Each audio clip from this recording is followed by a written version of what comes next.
Duas bombas gigantes acabaram de explodir em Brasília neste exato momento, gente, tá? Por quê? As informações que eu vou trazer aqui a partir de agora é a prova de que o Lula está acabado, que o Lula vai governar a partir de agora respirando às custas de aparelho. Vocês vão entender absolutamente tudo, porque eu vou trazer tudo muito bem explicadinho. Essa bomba que acabou de explodir em Brasília, que acabou de ser divulgada e confirmada aqui neste exato momento. Outra bomba gigante. Jair Messias Bolsonaro acaba de ter uma reunião secreta e esta reunião secreta deixou o Lula extremamente furioso e desesperado. Só não esqueça de se inscrever no canal, ativar o sininho das notificações e compartilhar o vídeo o máximo possível que vocês puderem. Já dando início... Cara, não, gente, o desespero, gente, tá? O desespero é estarrecedor. E agora com essa queda drástica na aprovação do governo Lula, que foi anunciada, né, ontem na última pesquisa da Datafolha, que mostrou que o Lula despencou de uma forma sem precedentes. A queda do Lula, gente, né, na aprovação de 24%, a queda, né, de 24%, assim, de uma latada, foi pior do que na época do escândalo do Mensalão, da Lava Jato, aquilo tudo ali, pra vocês terem noção da gravidade da situação. Aí, gente, nem os jornalistas militantes de esquerda conseguiram passar pano dessa vez. Até a Eliane Cantanhede detonou e destroçou o fracasso desse desgoverno Lula. Não tá tendo como mais livrar a cara do Lula. Vejam só, gente, tá? Um dos melhores vídeos que você vai assistir hoje. Afinal de contas, o Lula sendo detonado e destroçado dentro da Globo News é algo raro de se ver. Vejam só. Olha, na verdade, quando a gente olha para o governo, para o presidente Lula, a gente tem a sensação de que o Lula está cercado de todos os lados, né? E ele não está percebendo a gravidade de tudo isso, né? Você tem a questão da economia, né, que é muito importante, né? A gente sabe que a economia é diretamente ligada à popularidade, ao bem-estar da população, à visão, à percepção da população sobre o governo, sobre os governantes. E o que a gente tem? Alimento, né? Como é que você pode ter um presidente popular com a inflação de alimentos, os preços dos alimentos lá em cima, um cafezinho, um café que todo brasileiro toma, aliás, o mundo inteiro toma, lá nas alturas, né? Isso derrubou, por exemplo, Joe Biden nos Estados Unidos, e a economia lá nem estava tão ruim, né? Então, a questão da inflação, os erros do presidente Lula nas falas dele, por quê? Porque quando ele comete esses erros, isso é munição para os leões, é carne para os leões. A internet pega o erro do presidente e transforma aquilo num baita escândalo e vai para 100, vai para 1000, vai para 1 milhão e vira essa bola de neve. E vai para 400 milhões, né, que foi o vídeo do Nicolas Ferreira, para desespero da esquerda, né, do Lula. Vamos continuar. Quando a gente vê essa trajetória, ela é muito impactante, principalmente porque a queda foi muito íngreme e muito rápida, né? Porque você vê que vem ali, mais ou menos, ali 35, 34, 32, mas quando despenca feio. E a gente teve lá atrás, quando a pesquisa Quest detectou uma inversão. A impopularidade tinha ultrapassado a popularidade. Isso já estava ali, mas estava meio dentro da margem de erro. E agora são 17 pontos.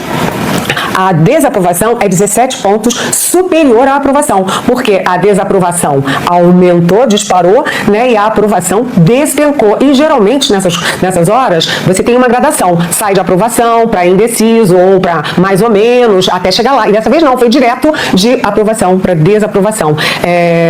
O presidente Lula acha que vai resolver isso com basta fazer o que o São Sidônio mandar, né? Basta a comunicação.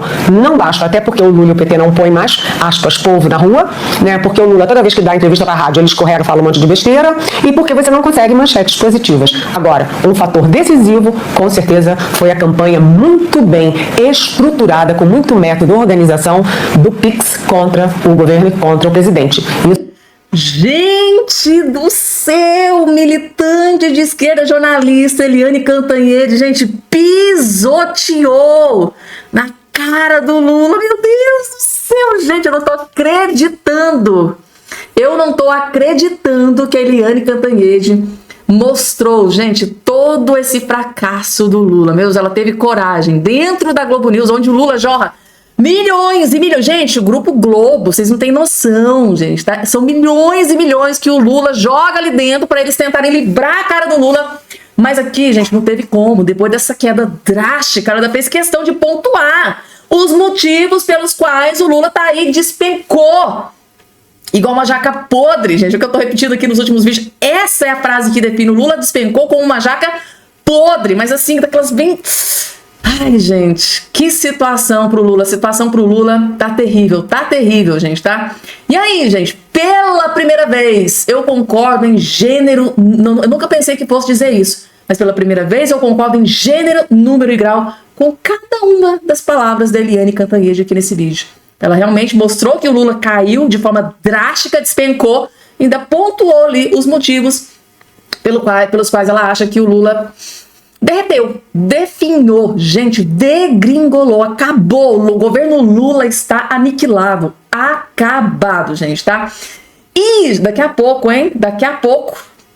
Elon Musk acaba de declarar guerra contra Luiz Inácio Lula da Silva. Eu disse pra vocês, é briga de cachorro grande. A guerra acabou de começar, gente, tá? Eu vou explicar todos os detalhes aqui pra todos vocês, mas antes...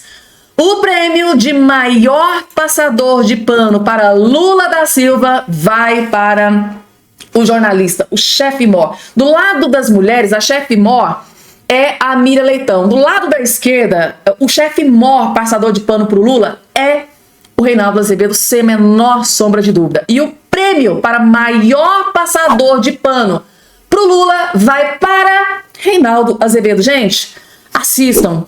Que humilhante, que cena humilhante. Gente, que nível, que ponto chegou a podridão do jornalismo de esquerda.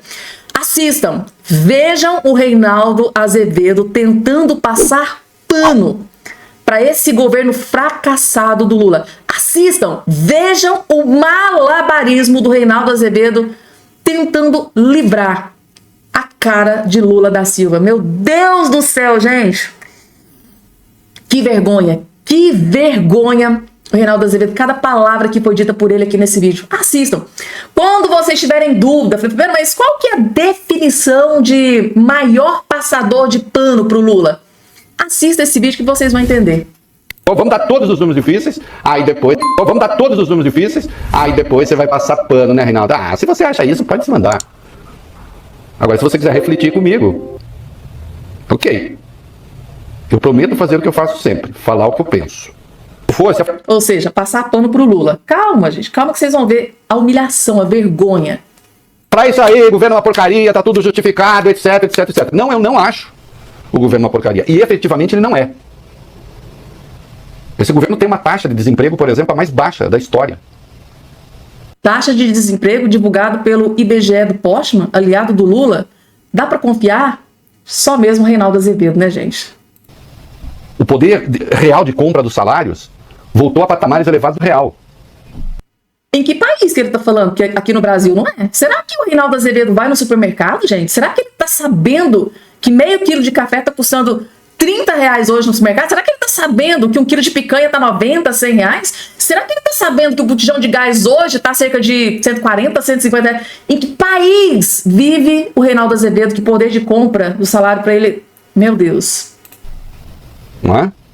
Nós tivemos um crescimento de 3,5% no ano passado. Crescimento artificial bombado pelo Lula é mentira. Nós vamos ouvir daqui a pouco o Luiz Trajano falando. Então eu não acho o governo ruim. Atenção, avaliação do povo. Reinaldo, você acha que o povo pode estar errado às vezes? Claro que eu acho. Ixi, no Brasil e em vários lugares do mundo. Mas a gente vai fazer o quê? Vai trocar de povo? Não tem como trocar de povo? Não tem. Não, mas tem como trocar de presidente, né? É o que se espera que os eleitores façam na próxima eleição. Trocar de povo não, o problema não é o povo, o problema é o presidente. Continua. O povo é esse. Ah, vamos melhorar esse povo. Não. Quem gosta de falar isso é a extrema-direita, que acha, Brasil, esse povinho, não sei o quê. Eu não. Mas certamente a inflação conta. Certamente a mentira do Pix está ainda repercutindo. Há sim uma falta de atualização do presidente Lula, não na agenda, como querem alguns. Acho engraçado, alguns jornalistas que não conseguem administrar nem a própria carteira, alguns até bem endividados, falando que o Lula não entendeu qual é o mundo, qual é não sei o quê, né? Querendo dar aula pro Lula. Não, o Lula... A Eliane Cantanhede, né? Acabou de fazer isso ali na Globo News. E o Reinaldo Azevedo não gosta. O Reinaldo Azevedo, gente, quando fala mal do Lula, pisa no calo dele, porque ele idolatra, tá? Um dia ele já foi um grande crítico do Lula. No passado aí não tão distante, mas ele virou a chavinha, virou a casaca e hoje ele idolatra. Não pode falar mal do Lula, porque o Lula tem o melhor governo de todos os tempos. Ele fica irritado quando fala mal do Lula. Tem uma certa dificuldade de registro de como é que funciona as redes sociais, isso sim. Quando ele falou que se o troço está muito caro, melhor não comprar, falei, presidente, imagina o que vão fazer com essa frase. Só que eu achei que quem ia explorar essa frase, tentando emprestar um sentido perverso, seria a extrema-direita nas redes. Não, eu vi jornalistas fazendo isso. Tá vendo só? Jornalista de esquerda também tripudiou em cima dessa fala do Lula. Principalmente dentro do UOL, né? Dentro da CNN, dentro da Globo News. Teve muito jornalista que tripudiou em cima dessa fala do Lula. Ah, se você vai no mercado, tá caro? Não compra. Aí veio o Reinaldo Azevedo, não pode falar mal do Lula, gente, tá? Do pai Lula. Acho que o Reinaldo Azevedo, ele vê ele como pai Lula. Não pode falar mal do pai Lula. Mesmo que ele fale asneiras, fale besteira, só faça besteira, não pode falar mal do Lula. Quando o que ele falou tem absoluto sentido econômico. Embora eu tenha dito aqui, fosse assim, seria fácil controlar a inflação. Não acontece. Mas sentido econômico tem. Ah, mas você não reconhece os resultados ruins do governo. Ruins em que área? Sim, tem uma equação macroeconômica. Ruins em que área? Gente do céu, eu poderia passar o dia inteiro elencando aqui quais pontos esse desgoverno tá ruim. Ou melhor, a gente teria dificuldade em quais pontos o governo tá indo bem. O Reinaldo Azevedo, qual ponto o governo tá ruim? Em que área? Que pergunta ridícula, retórica é essa do Reinaldo Azevedo? Então, pro Reinaldo Azevedo, o governo do Lula tá perfeito. E os liberais dizem, o Lula deu uma bombada no crescimento, a inflação subiu, tem de subir o juro. Mas é essa equação que está fazendo os mais pobres, por exemplo, ter uma avaliação mais negativa do presidente do que tinha antes? Não, não é. É mentira. Claro que é, Reinaldo. Oh, meu Deus do céu. Inflação alta, o poder de compra cai. E quando o poder de compra cai, o povo sente no bolso. E quando o povo sente no bolso, a culpa é de quem? É dos ministros? Não. O povo não votou nos ministros incompetentes do Lula. O povo votou foi no Lula. Então em quem? De quem o povo vai cobrar? É do Lula. Aí o Reinaldo Azevedo fica chateadinho. O homem ficou furioso, hein, gente? Meu Deus, não pode falar mal do Lula que pisa no calo dolorido do Reinaldo Azevedo. Tá aqui. Prêmio de maior passador de pano pro Lula de hoje. Reinaldo Azevedo. Aqui, gente, é o jornalismo pichuleco. Eu me lembro daquela palavra da Cristina Grêmio. Isso aqui é a definição de jornalismo pichuleco, porque os dados estão aí, tá? As pesquisas estão aí. Preço dos alimentos lá nas alturas. Dólar lá no topo. Inflação lá no topo. Tudo indica que esse governo é um fracasso. Mas pro Reinaldo Azevedo é um bom governo, é um excelente, é um governo extraordinário, é um governo maravilhoso. O Lula tá fazendo um trabalho excepcional. Ai, gente, tem que ter muita paciência. Bom, Jair Bolsonaro se reuniu ontem com o representante da Organização dos Estados Americanos, Pedro Vaca. Segundo o site Metrópolis, durante o encontro, Bolsonaro afirmou que o ministro do Supremo Tribunal Federal, Alexandre de Moraes, ajusta depoimentos, faz pesca probatória, prende suspeitos sem denúncia formalizada e persegue integrantes da oposição ao governo Lula por meio de inquéritos do STF. Ainda de acordo com a reportagem, Bolsonaro declarou que Pedro Vaca fará um relatório sincero sobre o que está acontecendo no Brasil. Carlo Cauti, de volta ao estúdio de Oeste Sem Filtro, aqui em São Paulo. Boa noite, seja bem-vindo. Vamos aproveitar seus conhecimentos em relações internacionais, Cauti, você que é professor desta cadeira, desta disciplina, para falar um pouco sobre os efeitos práticos deste relatório da OEA. Acho que muita gente está se perguntando, essa semana toda aí a gente acompanhou, fez a cobertura aí muito próxima desses encontros que Pedro Vaca teve em Brasília, Rio de Janeiro e hoje também em São Paulo. Agora, conta para a audiência, que acho que muita gente tem dúvida. Há um prazo, por exemplo, para esse essa comissão da OEA apresentar o relatório, 6 meses, 1 ano ou não? Outra coisa, onde esse relatório será publicado? As pessoas terão acesso? É público? Outra dúvida também, em sendo publicado esse relatório, quais são as possíveis penalidades que podem ser aplicadas ao Brasil por outros países? Caute, boa noite. Boa noite, Paula. Boa noite, Piotr. Boa noite, mestre Alexandre. Boa noite, Ana. Boa noite ao nosso público. Pois é, a OEA, ela não tem um poder de impor alguma coisa para os seus países membros.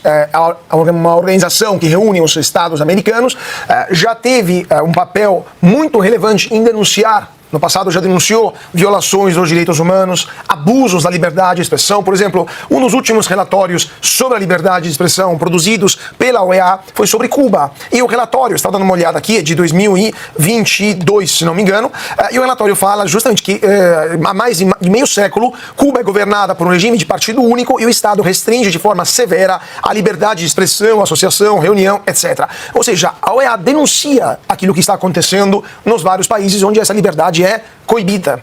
E é muito provável que o representante especial da OEA, o Pedro Vaca Villarreal, que está aqui no Brasil, faça a mesma coisa com o Brasil. Denuncie para os países membros da OEA, ou seja, Estados Unidos, Canadá, Argentina, México, todos os países do continente americano, menos a Venezuela que saiu. E para o mundo inteiro, que no Brasil não temos um Estado democrático de direito, que no Brasil não respeitamos o artigo 13 da Carta da OEA, que prevê que a liberdade de expressão é um direito humano fundamental. Na base disso, os outros países membros da OEA, então os membros da organização, podem tomar as medidas cabíveis. Por exemplo, nenhum país vai querer ter programas de cooperação cultural com um país que tem esse tipo de comportamento, ou cooperação científica, ou cooperação tecnológica, ou quem sabe cooperação militar também, porque vai que usa a tecnologia que é transferida para o Brasil censurar os seus jornalistas, os seus cidadãos, etc. Então o Brasil vai começar a sofrer pressões cada vez maiores e eventualmente interrupção de programas importantes até que algo mude no Brasil. Agora, em casos extremos, países membros da OEA foram expulsos da organização, como foi Cuba, por exemplo, depois que se tornou uma ditadura nos anos 50, 60, mas foi um caso muito peculiar e somente porque Cuba também tinha convidado a União Soviética a instalar mísseis em seu território. No caso do Brasil não é tão grave, mas com certeza um relatório como esse pode aumentar a pressão sobre o governo brasileiro, sobre o Supremo Tribunal Federal e eventualmente levar países membros da OEA, como os Estados Unidos, a atuarem contra quem assinou decretos ou documentos que impunham a censura no passado, ou seja, ministros do STF. É por isso também que o entorno do presidente Lula alertou o ministro Alexandre de Moraes, é melhor não viajar para os Estados Unidos, porque ninguém sabe o que pode acontecer lá. Esses documentos ajudam juízes federais americanos a tomar, ou o governo americano, a tomar decisões do caso. E há um prazo para a apresentação do relatório? Não tem prazo, mas obviamente, se o representante da OEA foi enviado ao Brasil por livre e espontânea pressão dos Estados Unidos, que pagam metade do orçamento da OEA, ele não vai poder atrasar muito a entrega desse relatório, não pode atrasar demais. Até porque fica feio para ele, o risco dele perder o emprego dele muito bem remunerado é alto, e no final das contas, o governo brasileiro tem quanto a mais? 1 ano e meio de vida útil? Depois disso, quem sabe quem vai governar o Brasil? Mas ele, com certeza, vai querer ficar no emprego dele lá na OEA. Então é melhor soltar esse relatório logo. E é público? É público, está no site da OEA. Perfeito. Deixa eu passar aqui para o Alexandre, que na sexta-feira passada, Alexandre, a gente comentava sobre a futura visita do Pedro Vaca ao Brasil. Agora passou-se aí uma semana, quero ouvi-lo. Pedro Vaca se encontrou com parlamentares, com ministros do Supremo Tribunal Federal, hoje com veículos de comunicação. Qual o saldo você faz dessa visita, Alexandre? Bom, eu devo dizer que eu continuo cético. Eu expressei meu ceticismo e continuo cético. O Bolsonaro, por exemplo, o ex-presidente Bolsonaro parece que está otimista. Eu gostaria de conversar com o Van Hatten para saber o que ele acha, já que ele está acompanhando todas essas reuniões. Eu sei que ele está levando tudo que foi dito. Agora, podia levar só 2 coisinhas, não precisava mais do que isso, só 2, produzidas pelo próprio Supremo. Suficiente, mais do que suficiente. Aquela frase perante a UNE, do presidente do Supremo, que já foi presidente do TSE, da Justiça Eleitoral, eu menciono isso no meu artigo na revista Oeste, Nós derrotamos o bolsonarismo. Isso cabe na cabeça de algum europeu, de algum americano, de que um juiz da Suprema Corte diga uma frase dessas? A frase por si só se explica. Ela é altamente eloquente, ela tem todas as informações necessárias. né? E depois olhar aquilo que o ministro Marco Aurélio Mello chamou de inquérito do fim do mundo, que contém também todos os ingredientes de ilegalidades. Foi baseado num regulamento interno do Supremo que foi derrogado pela Constituição de 88, pelos artigos 127 e 129. A iniciativa cabe ao Ministério Público. Não existe um crime dentro das instalações do Supremo para que houvesse uma suposta investigação administrativa, um inquérito administrativo que não foi. Se tornou um inquérito urbi et orbi, né? E entregou também ilegalmente, não fez nenhum sorteio, né? Não houve nada aleatório, nas mãos do ministro Moraes, que está investigando e processando gente que não tem foro privilegiado, que é da primeira instância, né? Então está tudo irregular. E ele, e o Supremo é supostamente a vítima, é o ofendido. Então, o juiz ofendido, investiga, denuncia, lá no início denunciava, né? E aplicava, executava a pena, né? Depois começou a entrar o Ministério Público. Mas isso é suficiente, é só olhar os fatos, o histórico. Não precisa de mais nada, né? Mas ele ouviu todo mundo. Infelizmente não pôde ouvir, não podia ir a Ponta Grossa para ouvir o Felipe Martins, nem ia... Acho que está numa colônia penal, né? Agora o Daniel Silveira também não pôde ouvir, mas ele ouviu os outros que estão sendo indiciados a despeito do que está escrito na Constituição. E não é um escrito difícil de interpretar no artigo 53. Né? Eu lembrei outro dia, fez 90 anos, Ives Gandra Martins, que ajudou muito a fazer esse artigo, e deixar o artigo muito claro. Deputados e senadores são invioláveis civil e penalmente por quaisquer de suas opiniões. Não tem um salvo ser, não tem nada. Isso é absoluto, não é relativo, meu Deus do céu, será que não sabem ler? O sujeito pode estar no banheiro da casa dele, sentado no vaso, e omitir opinião, e tem a mesma inviolabilidade, pode falar mal da mãe do Papa, tem a mesma inviolabilidade, está escrito na Constituição, eu sinto muito. Então mudem, chamem, convoquem uma Assembleia Nacional Constituinte para mudar essa cláusula pétrea, porque é uma cláusula pétrea, né? Então, meu Deus, se a gente começa a relativizar a Constituição, liberdade de expressão, vedação à censura, acabou a Constituição. Isso é muito, muito, muito, muito grave. Agora, infelizmente, vergonha nossa, vergonha caia sobre nós, precisamos de depender do senhor Pedro Vaca, da OEA, para resolver isso, quando o Senado brasileiro tem na mão todos os instrumentos para resolver isso.